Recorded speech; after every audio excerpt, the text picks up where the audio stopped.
ನೇಪಾಳದಲ್ಲಿ ಒಂದು ಜನಕಪುರ ಅಂತ ಇದೆ, ಬಿಹಾರದಲ್ಲಿಯೂ ಒಂದು ಜನಕಪುರ ಇದೆ. ಆ ಜನಕಪುರದ ಒಂದು ಕಾಲದ ರಾಜ ಅಂತ ಹೇಳಿದ್ರೆ ಜನಕ ಮಹಾರಾಜ. ಜನಕನಿಗೆ ರಾಜ ಋಷಿ ಅಂತ ಹೆಸರಿತ್ತು. ಒಂದು ಕಾಲದಲ್ಲಿ ಮಹರ್ಷಿ ಋಷಿ ರಾಜ ಋಷಿ ಅಂತಿತ್ತ ಅಂದ್ರ ಬಹಳ ದೊಡ್ಡ ಬಿರುದು. ಹಂಗ ಒಂದು ಕಾಲಕ್ಕ ಮಹರ್ಷಿ ಅನ್ನುವಂಥದ್ದು ರಾಜ ಋಷಿ ಅನ್ನುವಂಥದ್ದು ಅವರ ಜ್ಞಾನದ ಮೇಲೆ ಹೋಗ್ತಿತ್ತು. ವಾಲ್ಮೀಕಿಗೆ ಮಹರ್ಷಿ ಅಂತ ತಿಳ್ಕೊಂಡು ಹೆಸರಿಡಬೇಕು ಅಂತ ಹೇಳಿದಂದ್ರ ವಾಲ್ಮೀಕಿ ಮೇಲೆ ಒಂದು ಶ್ಲೋಕ ಹುಟ್ಟುವಷ್ಟರ ಮಟ್ಟಿಗೆ ಜ್ಞಾನಿಯಾಗಿದ್ದ ವಾಲ್ಮೀಕಿ. ಉಲ್ಟಾ ನಾಮ್ ಜಪತ್ ಜಗಜಾನ ವಾಲ್ಮೀಕಿ ವಯೋ ಬ್ರಹ್ಮ ಸಮಾನ ಅಂತ ಒಂದು ಶ್ಲೋಕನ ಹುಡ್ತವನ ಹೆಸರ ಮೇಲೆ. ರತ್ನಾಕರ ದಾರಿ ಒಳಗ ನಿಂತುಕೊಂಡು ಕೊಲೆ ಮಾಡುತ್ತಿದ್ದ. ನಾರದ ಬಂದ, ನೀ ಮಾಡೋ ಪಾಪದೊಳಗೆ ನಿನ್ನ ಮನೆಯವರು ಭಾಗಿಯಾದಾರೇನಂತ ಕೇಳಿದ. ಅದೇ ಆಗಿಲ್ಲ, ಅದು ಉಣ್ತಾರ ತಿಂತಾರ ಅಂತಂದ್ರೆ ನಾ ಮಾಡಿದ ಪಾಪದೊಳಗೆ ಅವರು ಭಾಗಿಯಾದಾರ ಅಂತ. ಹೋಗಿ ಕೇಳ್ಕೊಂಡ್ ಬಾ, ಇಲ್ಲೇ ಇರ್ತೀನಿ ಅಂತಂದ. ಒಲ್ಲೆ ಅಂದ್ರು ಮನೆಯವರು. ಅಪ್ಪಗೆ ಕೇಳ್ದ, ಅವನ ಕಣ್ಣು ಕಾಣಿಸ್ತಿದ್ದಿಲ್ಲ, ವಯಸ್ಸಾಗಿತ್ತು. ರತ್ನಾಕರನ ಅಪ್ಪಗ ಕಣ್ಣು ಕಾಣಿಸ್ತಿದ್ದಿಲ್ಲ, ವಯಸ್ಸಾಗಿತ್ತು. ಯಪ್ಪ, ನಂದ ಮಾಡಿರ್ತಕ್ಕಂಥ ಪಾಪ ನೀ ತಗೊಂತೇನು ಅಂತ ಕೇಳಿದ್ರ, ನಂದು ವಯಸ್ಸಾಗಿತ್ತಪ್ಪ, ನಿನ್ನ ಹಕ್ಕು, ನಿನ್ನ ಕರ್ತವ್ಯ, ತಂದಿಗೆ ಅನ್ನ ಹಾಕೋದು ನಿನ್ನ ಕರ್ತವ್ಯ, ನೀ ಮಾಡು, ನಿನ್ನ ಪಾಪ ನಾ ಯಾಕೆ ತಗೊಳ್ಳಿ ಅಂತ. ತಾಯಿಗೆ ಕೇಳಿದ್ರೆ ತಾಯಿನೂ ಅದ ಹೇಳಿದಳು, ನಾನು ನಿನಗೆ ಹಡ್ದಿದ್ದೀನಿ, ಅವಾಗ ಸಾಕಿದ್ದೀನಿ, ಸಲುವಿದ್ದೀನಿ, ಕೂಲಿ ನಾಲಿ ಮಾಡಿ, ಈಗ ನಿನ್ನ ಕರ್ತವ್ಯ, ನೀನೇನಾರ ಮಾಡ್ಕೊಂತ ಅನ್ನೋದು ಹಾಕು. ಹೆಂಡತಿ ಕೇಳಿದ್ರೆ ನಾನು ನಿನ್ ಕೈ ಹಿಡಿದು ಬಂದಿದ್ದೀನಿ, ಪಾಪ ಪುಣ್ಯ ನಿನಗ ಸಂಬಂಧ, ನನಗ ಸಂಬಂಧ ಅಲ್ಲ, ನಿನ್ನ ಜವಾಬ್ದಾರಿ ತಗೊಂಬಂದು ಹಾಕಬೇಕು, ಹೆಂಡ್ರ ಮಕ್ಕಳಿಗೆ ತಂದು ಹಾಕು ಅಂದಳು. ಹೊಳ್ಳಿ ಬಂದು ನಾರದಕ್ಕೆ ಸಾಷ್ಟಾಂಗ ಹಾಕಿದ್ದ ರತ್ನಾಕರ. ತಗೋ ಇದು ಉಪದೇಶ ಅಂತ ತಿಳ್ಕೊಂಡು ರಾಮ ನಾಮ ಉಪದೇಶ ಮಾಡ್ದ. ರಾಮ ರಾಮ ಅನ್ಕೊಂತ ಕುಂಡ್ರು ಅಂತ ಉಪದೇಶ ಮಾಡ್ದ. ಅವನಿಗೆ ಅನ್ನಕ್ಕೆ ಬರ್ಲಿಲ್ಲ ಅದು. ಯಾಕಂತಂದ್ರೆ ಹೊಡಿ ಬಡಿ ಕಡಿ ಅನ್ನುವಂಥ ನಾಲಿಗೆಗೆ ಭಗವಂತನ ನಾಮಸ್ಮರಣೆ ಹೆಂಗ ರುಚಿಯಾಗುತ್ತದೆ. ರಾಮನ ನಾಮವನ್ನ ತಗೊಂಡ್ಬಂದಿಟ್ಟಾಗ ಅವನ ನಾಲಿಗೆ ಹೊಳ್ಳಿಲ್ಲ. ಅನ್ಕೊಂತ ಹೋಗ, ನಿನ್ನ ಪಾಪ ಕ್ಷಯ ಆಗುತ್ತದ ಅಂತ ಹೇಳ್ದ ನಾರದ. ಅನ್ಕೊಂತ ಕುತ್ಕೊಂಡ. ಒಂದು ದಿವಸ ಅವನಿಗೆ ರಾಮ ರಾಮ ಅನ್ಲಿಕ್ಕೆ ಬರ್ಲಿಲ್ಲ, ಮರ ಮರ ಅಂತಿದ್ದ. ರಾಮ ಮರ ಅಂತಿದ್ದ. ಅನ್ಕೊಂತ ರಾಮ ರಾಮ ಅಂತೇಳಂತಂದ. ಒಂದು ದಿವಸ ಇನ್ನೂ ರಾಮ ಹುಟ್ಟಿದ್ದೇ ಇಲ್ಲ. ಅವಾಗ ರಾಮಾಯಣವನ್ನ ಸಂಸ್ಕೃತದೊಳಗೆ ಬರದ. ರಾಮ ನಾಮ ಉಲ್ಟಾ ರಾಮ ನಾಮ ಜಪತ್ ಜಗಜಾನ. ಜಗತ್ತಿಗೆ ಗೊತ್ತೈತಿ, ಉಲ್ಟಾ ಪಲ್ಟಾ ಹೇಳ್ತಿದ್ದ. ಈ ರಾಮನ ನಾಮ ವಾಲ್ಮೀಕಿ ವಯೋ ಬ್ರಹ್ಮ ಸಮಾನ. ಹಿಂಗ ಅನ್ಕೊಂತಾನೆ ಅದನ್ನ ತಿದ್ದದ, ತೀಡ್ದ, ಸಂಸ್ಕಾರ ಕೊಟ್ಟ. ನಾಲಿಗೆಗೂ ಸಂಸ್ಕಾರ ಕೊಟ್ಟ, ಮನಸ್ಸಿಗೂ ಸಂಸ್ಕಾರ ಕೊಟ್ಟ.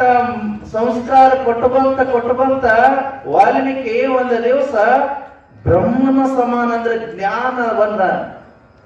ಜ್ಞಾನದ ಉತ್ತುಂಗಕ್ಕೆ ಹೋಗಿದ್ದನು ಅಂತ. ಜ್ಞಾನಿನೇ ತಾನಾಗಿದ್ದನು ಅಂತ ಬ್ರಹ್ಮ ಸಮಾನ ಅಂತ ಒಂದು ಶ್ಲೋಕನ ಹುಟ್ಟುವಂತವನ ಮೇಲೆ.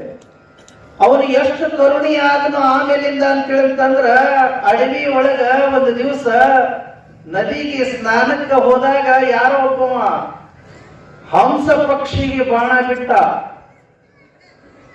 ಬಾಣ ಹಂಸ ಪಕ್ಷಿಗೆ ನಟ್ಟು ಅದು ವಿಲಿ ವಿಲಿ ಒದ್ದಾಡಕತ್ತು ಕಣ್ಣು ಮುಂದ ಹೋಗಿ ಆ ಬಾಣವನ್ನ ಕಿತ್ತಿ ಅದಕ್ಕ ಕೈ ಸೌರಿ ಕಣ್ಣೀರು ಹಾಕದ ವಾಲ್ಮೀಕಿ. ಅಷ್ಟು ಕರುಣಿ ಆತು.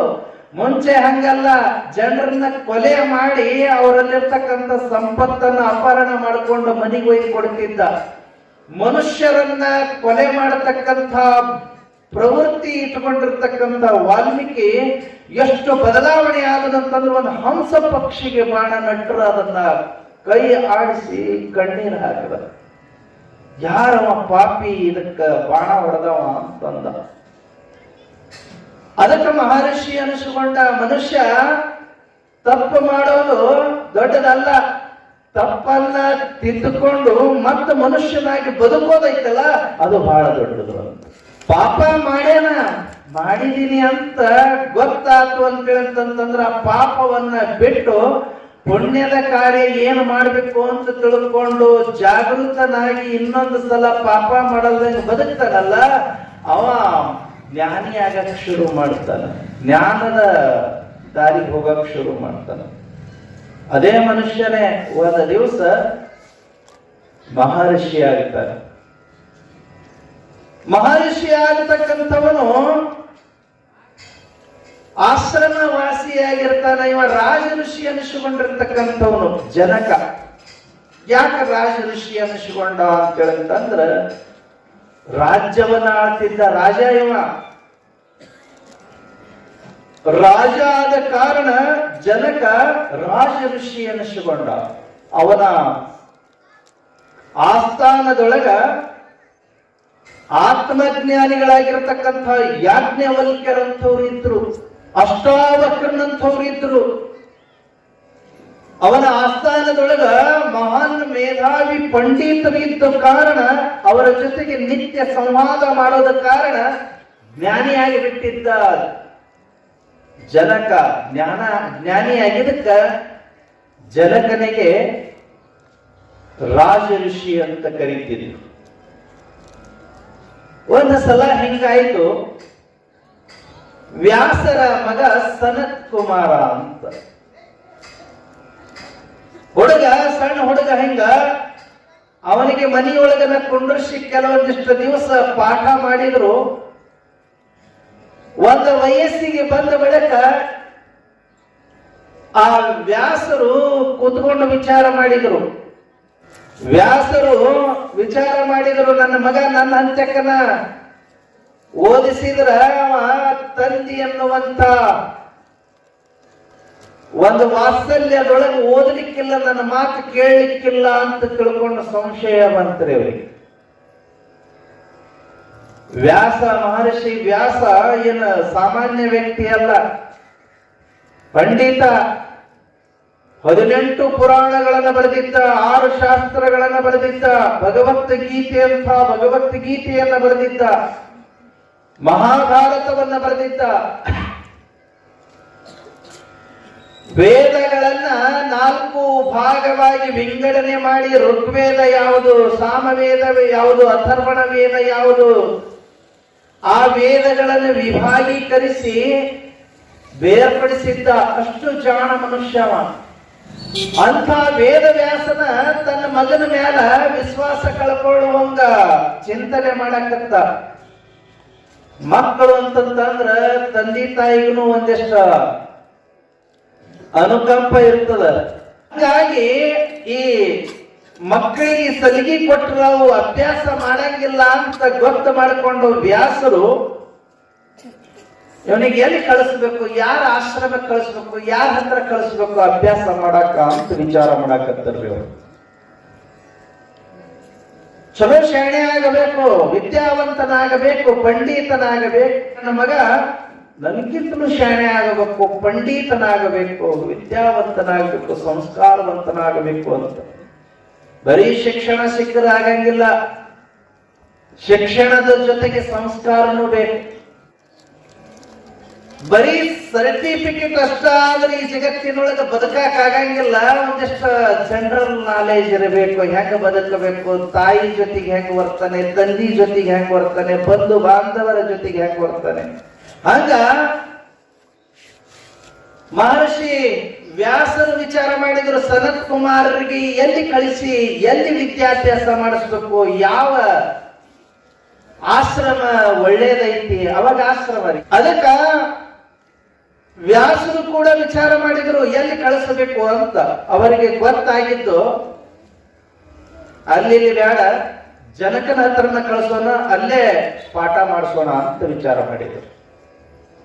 ರಾಜ ಋಷಿ ಜನಕ ಅವನ ಒಳ್ಳೆಯವ, ಅವನ ಹತ್ರನ ಕಳಿಸಬೇಕು ಅಂತ ತಿಳ್ಕೊಂಡು ವಿಚಾರ ಮಾಡಿ ಸನತ್ ಕುಮಾರ್ ಕರೆದು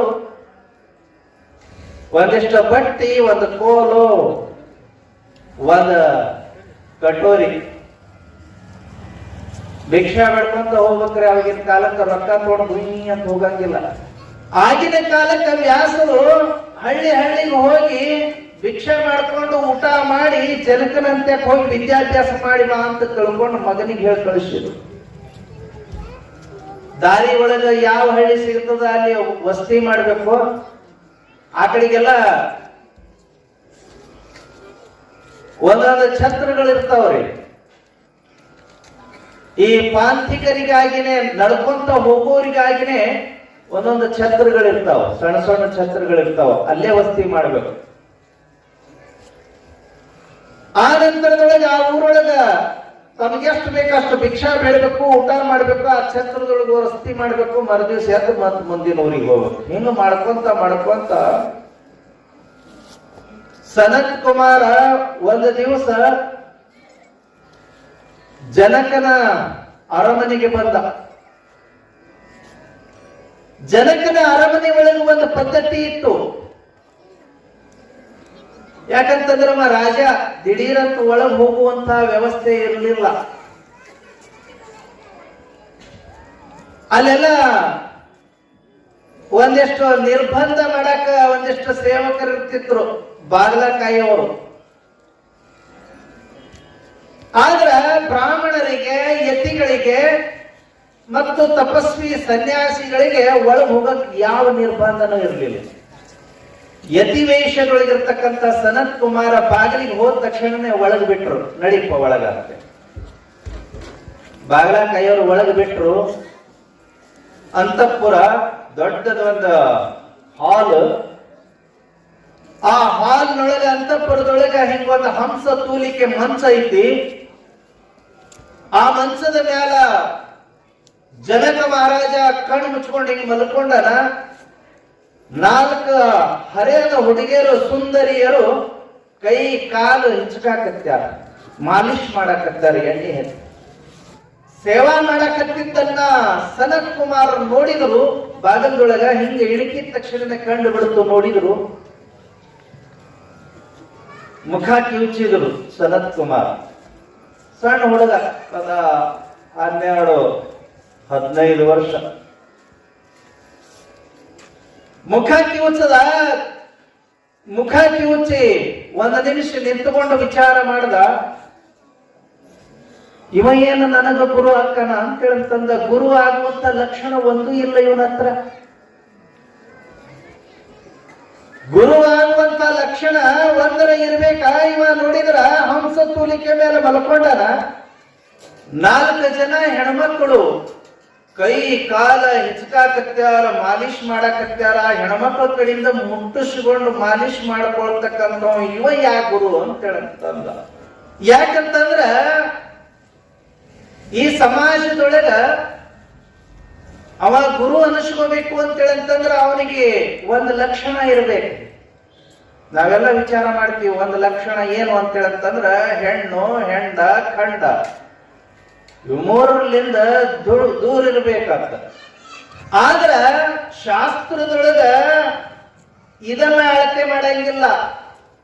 ಅವ ಜ್ಞಾನಿ ಇದ್ನು ಅಂತಂದ್ರ, ಬ್ರಹ್ಮಜ್ಞಾನವನ್ನ ಪಡ್ಕೊಂಡಿದ್ನು ಅಂತಂದ್ರ ಅವ ಗುರು ಆಗಕ್ಕೆ ಲಕ್ಷಣ ಅದಾನ ಅಂತ ಭಾವಿಸ್ತಾರ.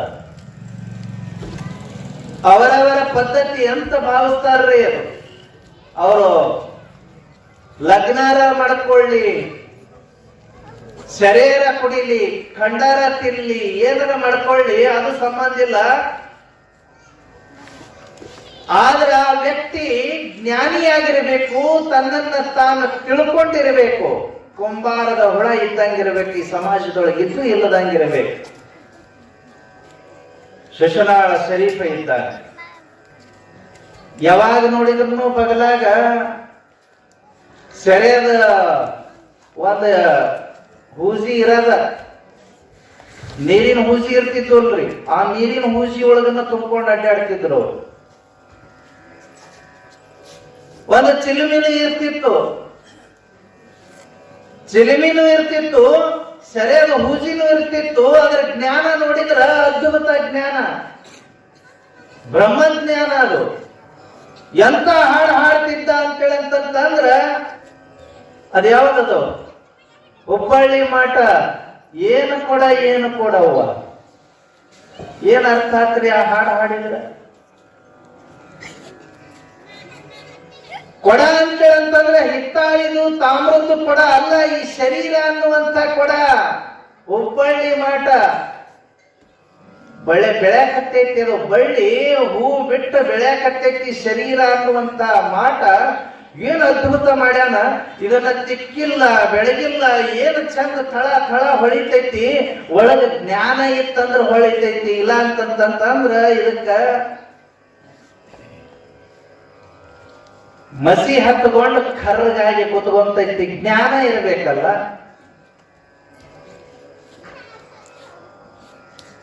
ಮತ್ತೊಂದು ಹೇಳ್ತಾನ, ಕುದುರೆ ಎಂತ ಚಂದ ಐತಿ, ಕುಣಿತೈತಿ, ಹೊಡಿತೈತಿ. 11 ಪೇರಿ, 9 ಪೇರೆ 11 ಪೇರೆ 11 ಪೇರಿ. ಕುದುರೆ ಅಂತ ಹೇಳ್ತಂದ್ರೆ ಯಾವಾಗ? ಜೀವ. 5 ಕರ್ಮೇಂದ್ರಿಯಗಳು, 5 ಜ್ಞಾನೇಂದ್ರಿಯಗಳು, ಒಂದು ಮನಸ್ಸು. ಇವು 11, 5 ಕರ್ಮೇಂದ್ರಿಯ, 5 ಜ್ಞಾನೇಂದ್ರಿಯ, 10 ಅದು ಒಂದು ಮನಸ್ಸು. 11ರ ಮ್ಯಾಲೂ ಈ ಜೀವ ಓಡಾಡ್ತೈತಲ್ಲ, ಏನು ಕುದುರೆ ಅದು ಅಂತ. ಮತ್ತೊಂದು ಹಾಡ್ತಾನ, ಹೆಂಡತಿ ಫಾತಿಮಾ ಸತ್ತಳು ಕೊಂಡ್ಕೊಳ್ಳೋದೊಳಗ ಯಾರೋ ಒಬ್ಬ ಬಂದು ಹೇಳ್ದ, ನಿನ್ ಹೆಂಡತಿ ಸತ್ತಾಳ, ಕರೆಯಾಕತ್ಯಾರ, ಬಾ ಹೋಗೋಣ ಅಂತ. ಎಂಥ ತ್ಯಾಗ್ರಿ ಒಂದು. ಮೋಹದ ಹೆಂಡತಿ ತೀರಿದ ಬಳಿಕ ಮಾವನ ಮನೆಯ ಹಂಗಿನ್ನೇನು ಅಂತ ತಿಳ್ಕೊಂಡ ಹಾಡದ. ಸಾವು ನೋವಿಗೆ ಸಾರುವ ಬೀಗನ ಮಾತಿನ ಹಂಗೆನಗೆ ಹಾಕೋ ಅಂದ. ನನಗೆ ಹಾಕ್ಬೇಕು ಅವನು ಮಾತಿನ ಹಂಗ. ಹೆಂಡತಿನ ತೀರ್ಕೊಂಡಳಂದ್ರೆ ನಾ ಹೋಗಿ ಏನ್ ಮಾಡೋದೈತೆ ಅಲ್ಲಿ? ಯಾರನ್ನೋರು ಅದಾರ್ರಿ? ಆದ್ರ ಶರೀಫ ಹಂಗಲ್ಲಿಲ್ಲ. ಮಾತಿನ ಹಂಗೊಂದೆನಗೆ ಯಾಕೋ ಅಂತೇಳಂತಂದ ಅಲ್ಲಿಗೆ ಹೋಗ್ಲೇ ಇಲ್ಲ. ಮಾಡ ಅಂತ ಹೇಳು ಅಂತಂದ.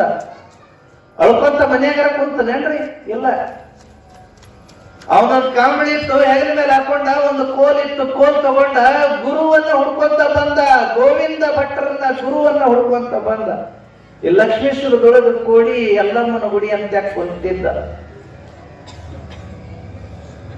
ಲಕ್ಷ್ಮೇಶ್ವರದೊಳಗೆ ಕೋಡಿ ಎಲ್ಲಮ್ಮನ ಗುಡಿ ಅಂತ ಕುಂತಿದ್ದ ಗುರು ಗೋವಿಂದ ಭಟ್ಟ. ಅಲ್ಲಿಗೆ ಬಂದು ಶರಣಾಗತನಾಗ ಅಳಕತ್ತಿದ್ದ. ಯಾಕೆ ಅಳಕತ್ತಿದಿ ಅಂತ ಕೇಳಂತಂದ. ಕಲ್ಲು ಪೆಟ್ಟ ತಿಂದ ಹುಲಿ ಹಂಗಾಗಿಲ್ಲ ಅಂತೇಳಂತಂದ. ಯಪ್ಪ ಹಿಂಗಾತು ಅಂತ ಹೇಳ್ತಂದ್ರೆ ನನಗೆ ಗೊತ್ತಿತ್ತು, ಬಾ ಬಂದಿರಿ ಬಾ. ಈ ಮನುಷ್ಯ ಎಲ್ಲೂ ಸಲ್ಲಂಗಿಲ್ಲ ಅಂತಂತಂದ್ರೆ ಎಲ್ಲಿ ಸಲ್ತಾನ ಅಂತಂತಂದ್ರೆ ಗುರುವಿನ ಪಾದದ ಮೇಲೆ ಸಲ್ತಾನಲ್ಲ ಮನುಷ್ಯ. ಅದಕ್ಕ ಬಾ ಬಂದಿರಿ ಅಂತ ಕರ್ಕೊಂಡ ಗೋವಿಂದ ಭಟ್ಟ. ಬಾ ಅಂತೇಳಿ ಕರ್ಕೊಂಡ. ಜ್ಞಾನದ ಉಪದೇಶ ನೀಡದ. ಆ ಜ್ಞಾನದ ಉಪದೇಶವನ್ನ ಕೇಳಿರ್ತಕ್ಕಂಥ ಶರೀಫ ಒಂದು ದಿವಸ ಹಾಡದ. ಎಂಥ ಹಾಡದ? ಮನಸ್ಸ ಅರಿಯುವ ಮನಸ್ಸ ಬ್ಯಾರೆಲೆ ಮನಸ್ಸ ಅಂತ ತಿಳ್ಕೊಂಡಂತಂದ. ಏನ್ ಅರ್ಥ ಆಗ್ತದ್ರೊಳಗೆ? ನಿನಗೇನ್ ಅರ್ಥ ಅಂತ ಹೇಳ್ರಿ? ಮನಸ್ಸಿನ ಮನಸ್ಸ ಅರಿಯುವ ಮನಸ್ಸ ಬ್ಯಾರೆಲೆ ಮನಸ್ಸ. ಮನಸ್ಸ ಕುಂತ್ಕೊಂಡು ಚಿಂತನೆ ಮಾಡ್ರಿ. ಮನಸ್ಸಿನ ಮನಸ್ಸು, ಮನಸ್ಸಿಗೂ ಒಂದು ಮನಸ್ಸು ಇರ್ತದಂತ. ಅದನ್ನ ಕಂಡು ಹಿಡಿದಾಗ ನಾವು ಯೋಗಿಗಳಾಗುತ್ತೀವಿ. ಅಂದ್ರ ಸೊಸಿ ಹೊಸದಾಗೆ ಬಂದಾಳ, ಇನ್ನೂ ಯಾಕಿನ ಬಗ್ಗೆ ಏನು ಗೊತ್ತಾಗಿಲ್ಲ, ಆಕಿನ ಜುಟ್ಟು ಹಿಡಿದ್ನಿ ಅಂತಂದ್ರೆ ಗೊತ್ತಾಕೈತಂತ ಅತ್ಯಂತ ಇರ್ತಾಳ. ಸೊಸಿನು ಅಂತ ಇರ್ತಾಳ. ಈಗ ಕಾಲಿಟ್ಟಿದೀನಿ ಮನೆಯ ಒಳಗ, ಇನ್ನೊಂದು 6 ತಿಂಗಳು ಹೋದ್ರೆ ನಮ್ಮ ಅತ್ತಿ ಜುಟ್ಟು ನನ್ನ ಕೈಯಾಗ ಬರ್ತೈತ ಅಂತ ಸೊಸಿ ಅಂತ ಇರ್ತಾಳ. ತಿಳ್ಕೊಳ್ಳೋದಿದು. ಸೊಸಿನೂ ಹೆಣ್ಣನ, ಅತ್ತಿನೂ ಹೆಣ್ಣ. ಹೆಣ್ಣಿನ ನೆಲೆ ಯಾರಿಗ್ ಗೊತ್ತಾಗಬೇಕು? ತಿಳ್ಕೊಳ್ಳಬೇಕಲ್ಲ. ಮನಸ್ಸಿನ ನೆಲೆನೂ ಯಾರಿಗೂ ಗೊತ್ತಾಗಿಲ್ಲ. ಅದಕ್ಕ ಶರೀಫ ಹೇಳ್ದ, ಮನಸ್ಸಿಗೂ ಒಂದು ಮನಸ್ಸಿರ್ತದ. ಅದನ್ನ ಅರಿಯುವ ಮನಸ್ಸ. ನೀನು ಅದನ್ನ ಚಿಂತನೆ ಮಾಡು. ಅದನ್ನ ಹೆಂಗ ಅರ್ಕೋಬೇಕು, ತಿಳ್ಕೋಬೇಕು ಅಂತ ಚಿಂತನೆ ಮಾಡು. ಬ್ಯಾರೆಲೆ ಮನಸ್ಸೆ ನಾನ್ ತಿಳ್ಕೊಂಡಿದ್ದೀನಲ್ಲ ಮಸ್ತ್ ಐತಿ ಅಂತ. ಶರೀಫ ಅಂತ ದೊಡ್ಡ ಯೋಗಿಯಾದ. ಅದೇ ರೀತಿಯೊಳಗ ಜ್ಞಾನದಿಂದ ಅವರನ್ನ ಅಳಿಲ್ಪಡ್ತದೆ ವಿನಃ ಅವರ ಕರ್ಮದಿಂದ ಅಲ್ಲ ಅಂತ.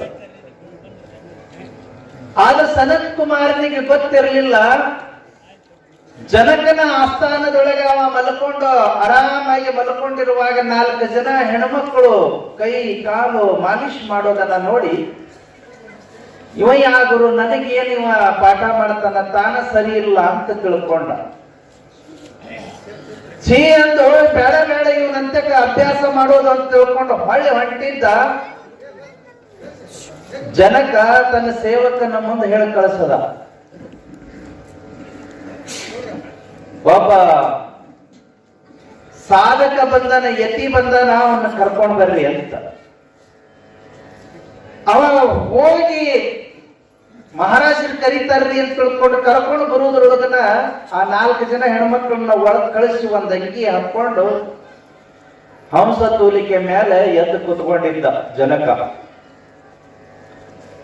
ಕರೆದಾನ ಅಂದ ತಕ್ಷಣನೇ ಹೊಳ್ಳಿ ಬಂದ ಸನತ್ ಕುಮಾರ. ಬರ್ರಿ ಬರ್ರಿ ಇಲ್ಲೇ ಬರ್ರಿ ಅಂತ ತಿಳ್ಕೊಂಡು ಒಂದ ಉಚಿತ ಆಸನದೊಳಗ ಕೊಂಡ್ರಸದ. ಬಹಳ ದೂರದಿಂದ ನಡ್ಕೊಂತ ಬಂದಂಗ ಕಾಣಿಸ್ತದ. ಯಾರು ನೀವು ಅಂತ ತಿಳ್ಕೊಂಡ ಕೇಳದ. ನಾನು ವೇದ ವ್ಯಾಸರ ಮಗ ಸನತ್ ಕುಮಾರ್. ಬಹಳ ಚಲೋ ಆಯ್ತು, ಬಂದಿದ್ದು ಬಹಳ ಚಲೋ ಆಯ್ತು. ಬಹಳ ದೂರದಿಂದ ನಡ್ಕೊಂತ ಬಂದಿರಿ, ಬಹಳ ದಿವಸ ಆಯ್ತು ಅಂತ ಕಾಣಿಸ್ತದ. ಬಹಳ ಹೈರಾಣ ಆಗ್ಯರಿ. ಒಂದಿಷ್ಟು ಬರೋದು ಬಂದಿರಿ, ಹಂಗ ಯಾಕೆ ಹೋಗ್ತೀರಿ? ಒಂದಿಷ್ಟು ಎಣ್ಣೆ ಮಜ್ಜನ ಸ್ನಾನ ಮಾಡ್ಕೊಂಡು ಒಂದ್ ಚಲೋದ್ ಊಟ ಮಾಡ್ಕೊಂಡು ಒಂದಿಷ್ಟು ರೆಸ್ಟ್ ತಗೊಂಡು ಹೋಗ್ಬೋದಲ್ಲ ಅಂತಂದ ಜನಕ. ಆಯ್ತು ಅಂತ ತಿಳ್ಕೊಂಡು ಕುತ್ಕೊಂಡ. ಸನತ್ ಕುಮಾರ್ನಿಗೂ ಅನಿಸ್ತು, ಬಹಳ ದಿವಸ ಆಯ್ತು ನಾನು ನಡ್ಕೊಂತ ಬಂದಿದ್ದೀನಿ, ಬಿಸಿನೀರ್ ಕಂಡಿಲ್ಲ, ಬಿಸಿಲು ಊಟ ಕಂಡಿಲ್ಲ, ಏನೋ ಸಿಗ್ತೈತಂತಂದ್ರೆ ಮಾಡ್ಕೊಂಡು ಹೋಗೋಣ ಇವತ್ತರ ಅಂತ ತಿಳ್ಕೊಂಡ್ ಕುತ್ಕೊಂಡ. ನೀರ್ ಕಾಸಕ್ ಹೇಳಿದ್ರು, ಒಂದು ಹಂಡೆ, ದೊಡ್ಡ ಹಂಡೆ ನೀರ್ ಕಾಸಿದ್ರು. ಇಬ್ರು ಗಟ್ಟುಳ ಆಳುಗಳು ಬಂದ್ರು. ಅವನ್ನ ಸನತ್ ಕುಮಾರ್ನ ಕರ್ಕೊಂಡು ಹೋಗಿ ಒಂದು ಕುರ್ಜೆ ಮೇಲೆ ಟೇಬಲ್ ಮೇಲೆ ಕುಂಡ್ರಿಸಿ ಮೈಗೆಲ್ಲ ಎಣ್ಣೆ ಹಚ್ಚಿ ಬೇಷಾಗಿ ಮಾಲಿಶ್ ಮಾಡಿದ್ರು. ಹಲವಾರು ಅನಿಸ್ತು. ಬಚ್ಚೊಂದೊಳಗೆ ಕುಂಡ್ರಿಸಿ ಬಿಸಿ ಬಿಸಿ ನೀರು ಹಾಕಿದ್ರು, ಇನ್ನೂ ಹಲವಾರು ಅನಿಸ್ತು, ಆನಂದ ಅನಿಸ್ತು. ಜಡಿ ಎಲ್ಲ ಬಿಚ್ಚಿ ಜಡಿ ಎಲ್ಲ ಎರ್ಕೊಂಡ, ಚೆನ್ನಾಗಿ ಹೊಸ ವಸ್ತ್ರಗಳನ್ನು ಕೊಟ್ಟರು, ಮೈಯೆಲ್ಲ ವರ್ಷಗೊಂಡು ಉಟ್ಕೊಂಡ. ಒಂದಿಷ್ಟು ಅವರ ದೇವರ ಪ್ರಾರ್ಥನೆಯನ್ನ ಮಾಡದ. ಒಂದು ಮಣಿ ಮೇಲೆ ಕುಂಡ್ರಿಸಿದ್ರು, ಮುಂದೊಂದು ಅಡ್ಡಳಿಗೆ ಇಟ್ಟು ಅದ್ರ ಮ್ಯಾಲ ಒಂದು ಬಂಗಾರದ ತಾಟಿತ್ತು. ರಾಜ ಬಂಗಾರ ಬೆಳ್ಳಿಗೆ ಏನು ಕೊರತಿರ್ಲಿಲ್ಲ, ಬಂಗಾರದ ತಾಟಿಟ್ರು. ಪಕ್ಕದೊಳಗೆ ಇನ್ನೊಂದು ಮಣಿ ಇತ್ತು, ಮುಂದೊಂದು ಅಡ್ಡಳಿಗಿತ್ತು, ಅದ್ರ ಮ್ಯಾಲ ಒಂದು ಬಂಗಾರದ ತಾಟಿತ್ತು, ಬಂಗಾರದ ಚಮಚ ಇತ್ತು, ಬಂಗಾರದ ಲೋಟ ಇತ್ತು, ಬಂಗಾರದ ಚರಗಿ ಇತ್ತು. ಇವನ ಹತ್ರನೂ ಅಷ್ಟು ಎಲ್ಲ ಇಟ್ಟಿದ್ರು. ಜನಕ ಬಂದು ಅಲ್ಲಿ ಕೂತ್ಕೊಂಡ, ಕೈಕಾಲ ಮುಖ ತೊಳ್ಕೊಂಡು ಕೂತ್ಕೊಂಡ. ಅವನು ಊಟಕ್ಕೆ ಕೂತ್ಕೊಂಡ, ಇವನಿಗೆ ಊಟಕ್ಕೆ ಕುಂಡ್ರಿಸದ. ಯಾರದಿರಿ ತಗೊಂಬರಿ ಊಟಕ್ಕ ಅಂತಂದ. ಮಾಡಿರ್ತಕ್ಕಂಥ ಪಂಚಪಕ್ವಾನ್ನ ಎಲ್ಲ ತಗೊಂಬಂದು ಇಟ್ರು. ಸನತ್ ಕುಮಾರ್ ಹಿಂಗ ನೋಡ್ದ, ಎಷ್ಟು ದಿವಸ ಆಯ್ತು ಇಂಥ ಪ್ರಸಾದವನ್ನ ಉಂಡು. ಚೆನ್ನಾಗಿ ಊಟ ಮಾಡ್ಬೇಕು, ಚೆನ್ನಾಗಿ ಊಟ ಮಾಡಿ ಎಲ್ಲರ ಹೋಗಿ ಆನಂದವಾಗಿ ನಿದ್ದೆ ಮಾಡಿ ಊರಿಗೆ ಹೋದರಾತು ಅಂತ ತಿಳ್ಕೊಂಡು ವಿಚಾರ ಮಾಡದ. ಮಾಡಿ ಅವ್ರು ನೀಡೋದನ್ನ ಕಾಯ್ತಾ ಇದ್ದ. ಅಲ್ಲೂ ನೀಡಿದ್ರು, ಇಲ್ಲೂ ನೀಡಿದ್ರು. ಹಂಗ ಇಬ್ರು ಕುತ್ಕೊಂಡಿದ್ರು. ಎಲ್ಲ ನೀಡಿದ ಬಳಿಕ ಒಬ್ಬ ಕೈ ಮುಗದ ಮಹಾರಾಜರಿಗೆ ಮುಂದ್ರಿ ಅಂತೇಳಿ ಅಂತಂದ. ಮತ್ತಪ್ಪಡಿ ಮಾಡದ, ತಗೊಂಡ್ಬರಿಪ್ಪ ಅದು. ಇಬ್ಬರು ಬಂದ್ರು, ಒಂದು ಸ್ಟೂಲ್ ತಗೊಂಡು ಬಂದ್ರು, ಸ್ಟೂಲ್ ಇಟ್ಟರು ಪಕ್ಕದಾಗ, ಸನತ್ ಕುಮಾರ್ ಪಕ್ಕದಾಗ. ಅದ್ರ ಮ್ಯಾಲ ಒಬ್ಬ ಎದ್ದು ನಿಂತ್ಕೊಂಡ. ಅವನ ಕೈಯೊಳಗ ಒಂದು ಖಡ್ಗ, ಉದ್ದದ ಖಡ್ಗ, ಉದ್ದನೆಯ ಖಡ್ಗ ಜಳಪಿಸಿದ್ರೆ ಹಂಗ ಚಿಮಣಿ ಬೆಳಕಿನೊಳಗೆ ಸಿಡ್ಲು ಹೊಡೆದಂಗ ಆಗಕತ್ತಿತ್ತು. ಅಷ್ಟು ಚೂಪಿತ್ತು, ಮನುಚಾದ ತುದಿ ಇತ್ತು. ಅದಕ್ಕೆ ಒಂದು ಕುದುರೆ ಬಾಲದ್ದು ಒಂದು ಎಳಿ ತಗೊಂಡು, ಕೂದಲು ಎಳಿ ತಗೊಂಡು ಹಿಂದ ಹಿಡಿಗಿ ಕಟ್ಟಿದ್ರು. ಹಿಡ್ಕೊಳ್ಳೋ ಹಿಡಿ ಇರ್ತದಲ್ಲ, ಆ ಹಿಡಿಗೆ ಕಟ್ಟಿದ್ರು. ಅದನ್ನ ಕಟ್ಟಿ ಆ ಕುದುರೆ ಬಾಲದ ಎಳಿನ ತಗೊಂಡು ಮ್ಯಾಲ ಜಂತಿ ಒಳಗ್ ಕಟ್ಟಿದ್ರಿ. ಸನತ್ ಕುಮಾರ್ನ ನಡುನೆತ್ತಿಗೆ ನೇರವಾಗಿ ಕಟ್ಟಿದ್ರು. ಇವ ಹೆಂಗ ನೋಡದ, ಇದ್ಯಾಕ ಅಂದ. ಇಷ್ಟೆಲ್ಲ ಉಪಚಾರ ಮಾಡ್ಯಾರ, ಬಚ್ಚಲ್ದಾಗ ಕುಂಡ್ರಿಸಿ ಎಣ್ಣೆ ಮಜ್ಜನ ಮಾಡಿಸ್ಯಾರ, ಬಿಸಿ ನೀರು ಸ್ನಾನ ಮಾಡಿಸ್ಯಾರ, ಹೊಸ ಬಟ್ಟಿ ಕೊಟ್ಟಾರ, ಕರ್ಕೊಂಡು ಬಂದು ಬಂಗಾರದ ಲೋಟ, ಬಂಗಾರದ ತಾಟ, ಬಂಗಾರದ ಚರಿಗಿ ಇಟ್ಟು ಅದ್ರೊಳಗೆ ಪಂಚಪಕ್ವಾನ ಎಲ್ಲ ನೀಡ್ಯಾರ. ಮತ್ತಿದು ಸಾಯುವಂತದ್ದು ಇದ್ಯಾಕ ಮತ್ತೆ ಮ್ಯಾಲ ಖಡ್ಗ ಅಂತ ಕೇಳ್ದ. ಇಲ್ಲ, ನಮ್ದ ಅರಮನೆಯ ಪದ್ಧತಿ. ಯಾರ ಅತಿಥಿಗಳು ಬರ್ಲಿ, ಅತಿಥಿಗಳು ಬಂದ್ರು ಅಂತಂದ್ರ ಅವ್ರಿಗೆ ನಾವು ಹಿಂಗ ಉಪಚಾರ ಮಾಡೋದು. ಊಟಕ್ಕೆ ಕುಂತಾಗ ಅವ್ರ ತಲೆ ಮ್ಯಾಲ ಒಂದು ಖಡ್ಗ ಕಟ್ಟುತ್ತೇವೆ. ಇದು ನಮ್ಮ ಪದ್ಧತಿ ಅಂದ ಜನಕ. ಅವಾಗ ಸನತ್ ಕುಮಾರ್ ಅಂತಂದ, ಅದು ಹೊರಗೆ ಬಿತ್ತು ಅಂತ ಕೇಳ್ತಂದ್ರೆ ನಾನು ಸತ್ತ ಹೋಗ್ತೀನಿ, ಬಂದ ಹಳ್ಳತ್ತಿ ಒಳಗ್ ಗಚ್ ಅಂತ ನಡತೈತಿ, ನಾ ಸತ್ತ ಹೋಗ್ತೀನಿ, ಇಲ್ಲೇ ನಿಮ್ ಊಟನೂ ಬೇಡ, ನಿಮ್ಗೆ ಏನು ಬೇಡ, ನಾ ಎದ್ದು ಹೋಗ್ತೀನಿ ಅಂತ ತಿಳ್ಕೊಳಂತಂದ. ಹಂಗೆ ಎದ್ದು ಹೋಗಂಗಿಲ್ಲ, ಒಂದ್ಸಲ ಕುಂತ ಬಳಕ ಮುಗಿದು ಹೋಗ್ತ ಉಂಡ ಹೋಗ್ಬೇಕು. ಸನತ್ ಕುಮಾರ್ ಹೇಳ್ದ, ಹಂಗಾದ್ರೆ ಅದು ಕುದುರೆ ಬಾಲದ ಕೂದಲಿಗೆ ಕಟ್ಟಬೇಡ್ರಿ, ಒಂದು ಚಲೋ ಹಗ್ಗ ತಗೊಂಡರ ಕಟ್ರಿ ಅಂತ ಹೇಳ್ತಂದ. ಆ ಪದ್ಧತಿ ಇಲ್ಲ, ಕುದುರೆ ಬಾಲಿಗೆ ಕಟ್ಟಬಹುದು. ನಾಳೆಗೆ ಇದೊಂದು ಪ್ರಯೋಗ ಮಾಡ್ರಿ, ನಿಮ್ಮ ಮನೆ ಬೀಗರು ಬರ್ತಾರಲ್ಲ, ಎಲ್ಲರಿಗೂ ಒಂದು ಕಟ್ಟಿ ನೋಡ್ರಿ. ಇದು ಒಳ್ಳೆ ಯಾವ ಹೇಳ್ಯಾನ ಅಂತಾರ ಅವ್ರು. ಯಾರು ಹೇಳ್ಯಾರ ಅಂತ ಗೌರವ ಕೊಟ್ಟ ಅನ್ನಂಗಿಲ್ಲ. ಹಿಂಗ ಮಾಡಂತ ಯಾವ ಹೇಳ್ಯಾನ, ನನ್ನ ಕಡೆಗೆ ಬರ್ತಾರ. ಕಟ್ಟಿದ್ರಿ ಖಡ್ಗಾನ, ಈಗ ಊಟ ಮಾಡ್ರಿ ಏನ್ ಕೇಳಂತಂದ. ಮಾಡ ಹೇಳ್ಬೇಕ, ಹಂಗ ಹೇಳಂಗಿಲ್ಲ, ಹೇಳಕ್ ಬಿಡಂಗೂ ಇಲ್ಲ ಅಂತ ಹೇಳಂತಂದ ಜನಕ. ಸನತ್ ಕುಮಾರನಿಗೆ ಲಕ್ಷ ಎಲ್ಲ ಖಡ್ಗದ ಕಡೆಗೆ ಹೋದ್ರಿ. ಉಣ್ಣಕ್ ಚಾಲು ಮಾಡಿದ. ತಾಟ್ ಕಡೆಗೆ ನೋಡಾವಲ್ಲ, ಹಿಂಗ್ ಮ್ಯಾಲ ಅದು ಹರಿದು ಬೀಳಂಗೈತಿ ಅಂತ ತಿಳ್ಕೊಂಡು ಹಿಂಗ್ ಮ್ಯಾಲ ನೋಡ್ತಿದ್ದ, ಗಬಗಬ ತಿಂತಿದ್ದ, ಮ್ಯಾಲ ನೋಡ್ತಿದ್ದ, ಗಬಗಬ ತಿಂತಿದ್ದ. ಅವ್ರು ನೀಡೋರು ಏನ್ ನೀಡೋಣ್ರಿ ಅಂತ ಹೇಳಿದ್ರೆ ಏನಾರ ನೀಡ್ರಿ ಅಂತಿದ್ದ. ಅವ್ರು ಏನ್ ನೀಡಿದ್ರು ಇವ ಏನು ಉಂಡು ನಾವು ಗೊತ್ತಾಗ್ಲಿಲ್ಲ. ಪಟ್ಟಂತ ನೀರು ಕುಡಿದವನ ಕೆಳಗೆ ಜಿಗದ ಬಿಟ್ಟ, ಮಣಿ ಇಲ್ಲಿಂದ ಕೆಳಗೆ ಜಿಗದು ಹೊರಗೆ ಬಂದು ನಿಂತುಕೊಂಡ. ಜನಕ ಆನಂದವಾಗಿ ಊಟ ಮಾಡಿ ಅವನ್ನ ಕರ್ಕೊಂಡು ಹೋಗಿ ಹಂಸ ತೂಲಿಕೆ ಮೇಲೆ ಕೂತ್ಕೊಂಡು ಅವನಿಗೆ ಎಲಿ ಅಡಿಕೆಗೆ ಸುಣ್ಣ ಹಸ್ತ ಕೈಯಾಗ ಮಡಿಚಿ ಕೊಡ್ತಾ ಕೇಳ್ದ, ಸನತ್ ಕುಮಾರರೇ ಏನ್ ಉಂಡ್ರಿ ಅಂತಂದ್ರು. ಸನತ್ ಕುಮಾರ್ ಅಂದ, ಏನ್ ಉಂಟಿನಿ ನನಗೇನು ಗೊತ್ತು, ಮ್ಯಾಲ ಕಟ್ಟಿದ್ದಿರಲ್ಲ ಖಡ್ಗ, ಅದು ಹರಿದು ಬೀಳಂಗೈತಂತ ಅದ್ರ ಕಡೆಗೆ ನನ್ನ ಲಕ್ಷ್ಯ ಇತ್ತು, ನಾನು ಏನ್ ಉಂಟಿ ನಂಬದ ನನಗ್ ಗೊತ್ತಾಗಿಲ್ಲ ಅಂತಂದ. ಅವಾಗ ಜನಕ ಹೇಳ್ದ, ಮ್ಯಾಲ ಖಡ್ಗದ ಕಡೆಗೆ ನಿಮ್ದು ಹ್ಯಾಂಗ ಲಕ್ಷ್ಯ ಇತ್ತು ಹಂಗ ನನ್ನ ಲಕ್ಷ್ಯ ಭಗವಂತನ ಕಡೆಗೆ ಇರ್ತದ. ಇಲ್ಲಿ ಹೆಣ್ಮಕ್ಳು ಕೈ ಕಾಲ ಓದ್ತಾರೋ ಬಿಡ್ತಾರೋ ಗೊತ್ತಿಲ್ಲ, ಈ ರಾಜ್ಯದೊಳಗೆ ಇರ್ತೀನೋ ಇಲ್ಲೋ ಗೊತ್ತಿಲ್ಲ, ನಾ ಏನ್ ಉಡ್ತೀನಿ ಅನ್ನೋದು ಗೊತ್ತಿಲ್ಲ. ಇದ್ರೊಳಗೆ ಇದ್ದನು ಸಂಸಾರದೊಳಗೆ ಇದ್ದನು ಸಂಸಾರವನ್ನ ಮನಸ್ಸಿಗೆ ಹಚ್ಕೊಳ್ಳಲ್ದಾಗ ಮನಸ್ಸಿನೊಳಗೆ ಮಹಾದೇವನ ನೆಲೆ ಆಗಿತ್ತು ಅಂತ ಹೇಳ್ತಂದ್ರೆ ಅವ ರಾಜ ಋಷಿ ಆಗ್ತಾನ, ಬ್ರಹ್ಮ ಋಷಿ ಆಗ್ತಾನ. ಅವಾಗ ಸನತ್ ಕುಮಾರ ಎದ್ದವನ ಸಾಷ್ಟಾಂಗ ಹಾಕಿದ. ಜನಕ ಮಹಾರಾಜನಿಗೆ ನಿಜವಾದ ಜ್ಞಾನಿ ಅಂತಂದ್ರೆ ನೀನ, ಗುರು ಅಂದ್ರೆ ನೀನ ಅಂತಂದ. ಅವರ ಕ್ರಿಯೆ ಮುಖ್ಯ ಅಲ್ಲ, ಜ್ಞಾನ ಮುಖ್ಯ ಅಂತ. ನಹಿ ಜ್ಞಾನೇನ ಸದೃಶಂ ಅಂತ ಹೇಳಿತು. ಜ್ಞಾನಕ್ಕೆ ಸಮಾನವಾಗಿರ್ತಕ್ಕಂಥದ್ದು ಇನ್ನೊಂದು ಸದೃಶವಾಗಿರ್ತಕ್ಕಂಥದ್ದು ಈ ಜಗತ್ತಿನೊಳಗೆ ಮತ್ತೊಂದಿಲ್ಲ ಅಂತ. ನಹಿ ಜ್ಞಾನೇನ ಸದೃಶಂ. ಅದಕ್ಕ ಜ್ಞಾನಕ್ಕಿಂತಲೂ ದೊಡ್ಡದಾಗಿರ್ತಕ್ಕಂಥದ್ದು ಯಾವುದೂ ಇಲ್ಲಲ್ಲ. ಅಂಥ ಜ್ಞಾನವನ್ನ ಸಂಪಾದನೆ ಮಾಡತಕ್ಕಂಥದ್ದೇ ಮುಖ್ಯ ಗುರಿಯಾಗಬೇಕು ಅಂತ ತಿಳ್ಕೊಂಡು ಜನಕ ತೋರಿಸಿಕೊಟ್ಟ. ಹಂಗ ವ್ಯಾಸರು ತಮ್ಮ ಮಗನ ಬಗ್ಗೆ ಕಾಳಜಿ ವಹಿಸಿ ಒಂದು ಸಂಸ್ಕಾರವನ್ನು ಕೊಡಬೇಕು, ಅದರ ಜೊತೆಗೇನೆ ಶಿಕ್ಷಣವನ್ನು ಕೊಡಬೇಕು ಅಂತ ತಿಳ್ಕೊಂಡು ಮಾಡಿರತಕ್ಕಂಥ ಪ್ರಯತ್ನದ ಫಲ ಇದು.